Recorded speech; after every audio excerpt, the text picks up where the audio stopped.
Hello everyone, welcome back to GED's review of the 6 Wonderlands classes initial skill tree previews.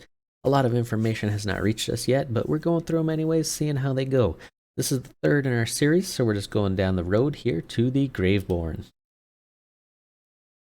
GRAVEBORN are death-touched alkalites who sacrifice health to unleash devastating dark magic attacks and become phantasmal reapers of bones, accompanied by their manic demi-lich companion.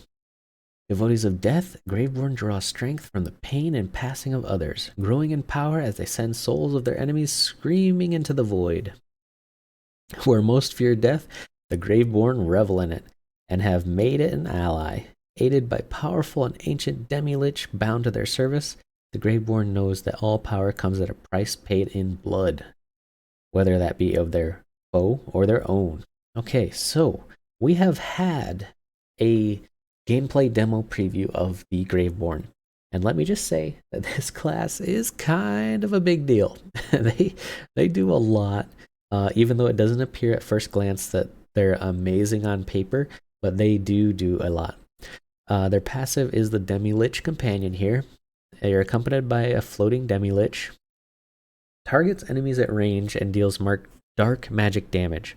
Whenever the Fate Maker casts a spell, the Demi-Lich will cast Hellish Blast, creating a homing projectile of the spell's elemental type, dealing damage to nearby enemies on impact. Any increase to your damage applies to your companions. So basically, it's a support pet. It flies next to you, it shoots a little bit, and then whenever you cast a spell, it does a supplemental blast.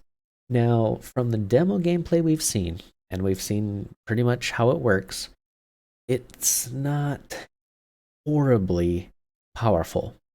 I mean, if you're shooting out a spell, the Demi-Lich Blast is gonna do, probably I would estimate it at about 30 to 40% of that spell damage.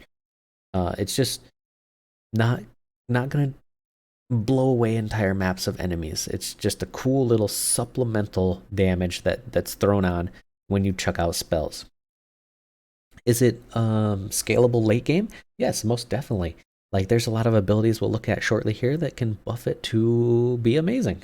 But passively, the Demi-Lich doesn't really go out and fight on its own. It doesn't keep enemies' attention really too much. It does die. It does have a health bar, so I mean, it is killable. And it's just kind of cool. It's like a little friend that tags around and does some damage. Let's do their action skills. Dire Sacrifice. The Fate Maker sacrifices some of their current health to deal dark magic and apply dark magic status effects to all enemies nearby.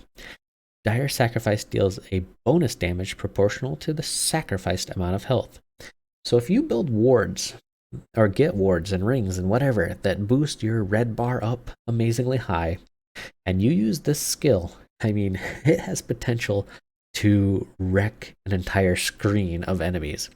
We've seen the AoE radius of this thing now, and it is not directly around you. It is actually quite large. I would say it's a medium range ability that is 360 and just trashes everything in a room. It's pretty cool. I like this ability. The next one, Reaper of Bones. Fate Maker is fully healed, gains leech efficiency, and deals bonus dark magic for a duration. But you lose an ever increasing amount of health per second. When you would die, you become invulnerable and restore your health. So basically, Reaper of Bones makes you like a kamikaze fighter.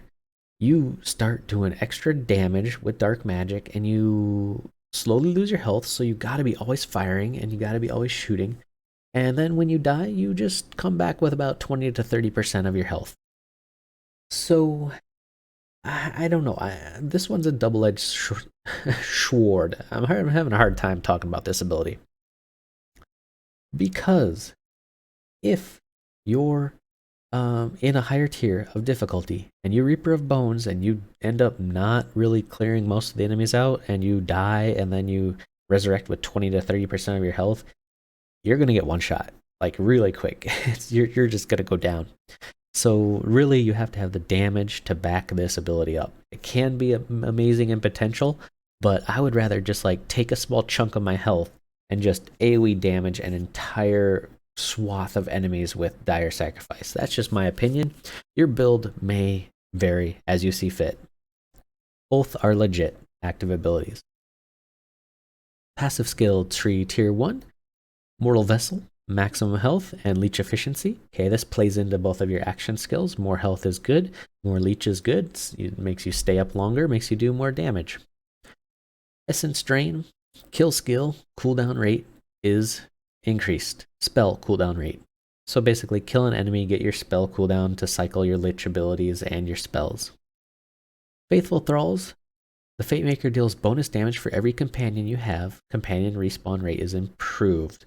So basically, Minion Mancer, if you're gonna like summon Hydras and summon your Demi-Lich and possibly being 2 other multi-class with pets, and you can have a lot of bonus damage just based off of your pet amount, I guess. We'll have to see how well this scales. Could be a nice chunk of damage if you want to do a pet build. Tier 2, Sanguine Sacrament. Whenever the Fatemaker casts a spell, they regenerate health. Seems okay. I've never found health regeneration to be absolutely amazing in Borderlands, but you know, that's what health pots are for, health chests and leech weapons, but is what it is. Dark Pact. Dark magic damage is increased. That's very good. Almost all the abilities and everything that the old Graveborn is going to be doing is dark magic. Harvest. Kill skill. Companions deal bonus magic damage for a duration after you kill an enemy, and it can stack. So basically, if you got a bunch of weak enemies before you're fighting a boss, stack this up. Your minions are all doing mega buku damage, and there you go. However, minions, I don't know. The AI in Borderlands / Wonderlands has never impressed, so pet builds might be a bit of a wishy-washy thing until we finalize if they have improved the attack rate, the targeting rate, the movement rate of pets, and made them into a force to be reckoned with, rather than like bumps on a log just wandering around hitting stuff for 1/10 of your damage. Tier 3, Dread Covenant. A portion of the damage taken by the Fatemaker is redirected to the Demi-Lich. When you reach 1 health, you immediately restore health and sacrifice the Demi-Lich. Okay, so you're basically using your Demi-Lich as a fail-safe health battery. Could be good, but if you're taking a lot of damage in higher difficulties, that thing's going to stay dead all the time. I mean, you'll never have your pet out if it just dies every time you go down to 1 health. Stain of the Soul, your spell damage and bonus dark magic damage. Okay, it's just a straight damage buff, which is nice. Dark Hydra. Kill skill. Chance to summon a Dark Hydra companion, dealing dark magic ability, to enemies for a duration. We've seen the Hydra mechanic for the spell. This one, I assume, is the same as the spell. Hydras, they shoot fairly accurately, fairly quickly. Do they do a lot of damage? We have not seen them do a ton of damage yet. That's not to say that they can't do a lot of damage, and it's not to say that as a Graveborn, that if you get the pet route and you have bonuses for minions on the field, if Hydras count towards this, and you're summoning Hydras and you're killing things and spawning more Hydras, that your damage might skyrocket off the freaking charts because you're stacking that companion passive. It's a thing. It could be a thing. All in all, this tree right here in tier 3, you got defensives, you got offensives, you got the questionable build, which may or may not work out in the end. Tier 4, Ascension. Kill skill. Maximum health and spell damage are increased for a long duration on a kill. So basically, they're playing the whole Reaper of Bones type Necromancer trope here. You kill something, you get uber buff, you go on to kill the next thing, you get more uber buffs. Could be good, could be bad, depending on how quickly you can down the trash mobs before a bigger enemy. Kill skills also tend to falter when big enemies are the only thing present and there's nothing to kill around, so we'll see how that goes. When the Demi-Lich casts Hellish blast, sorry, this is the punishment skill, there's a chance it will be cast again. So you're doubling down on the hellish blast mechanic of the Demi-Lich. If your Demi-Lich is staying alive, and if you have some sort of class mod that buffs the Demi-Lich in the game, or some sort of weapon slash ring slash amulet, the Demi-Lich could be a great powerhouse supplement to your build. But if that does not happen in the game, again, from the demo, we've seen that the Demi-Lich only does like 30 to 40% of a normal spell damage, roughly, so far. We'll see how it scales. Tier 5, Lord of Edges. The Fate Maker gains increased damage dealt and damage reduction the lower their health. So basically, as you use your abilities, as you die, you become harder to kill, and you do more damage. I mean, that's actually pretty good. If there's like a combination where you can get like a full shield and like scale back your health with a shield, like in Borderlands 3, they could just have a solid damage boost all the time. Blast Gasp. That's kind of a funky name there. Whenever the Fate Maker deals spell damage, there's a chance to create an explosion, dealing ability damage of the spell's elemental type to all nearby enemies. The elemental explosion cannot critically hit. So,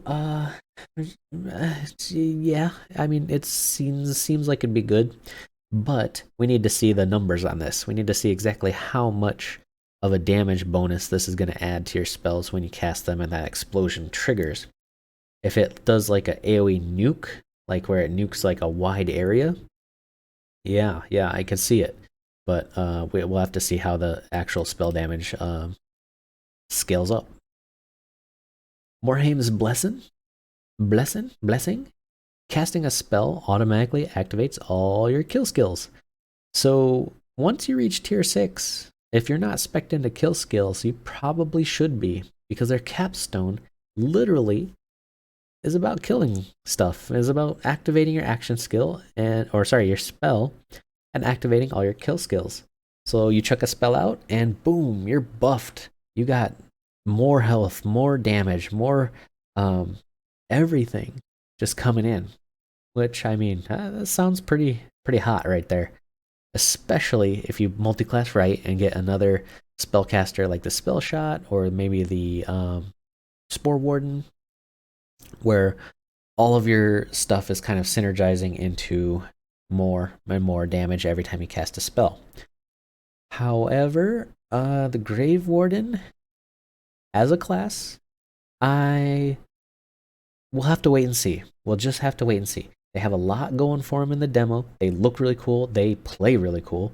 And they have the potential to clear rooms with their abilities, but we just need to see how stuff scales, how their abilities are going to mix in with all the percentages wise. And that goes for a lot of classes. But if you like the Graveborn as a class, let me know in the comments below. Pretty cool.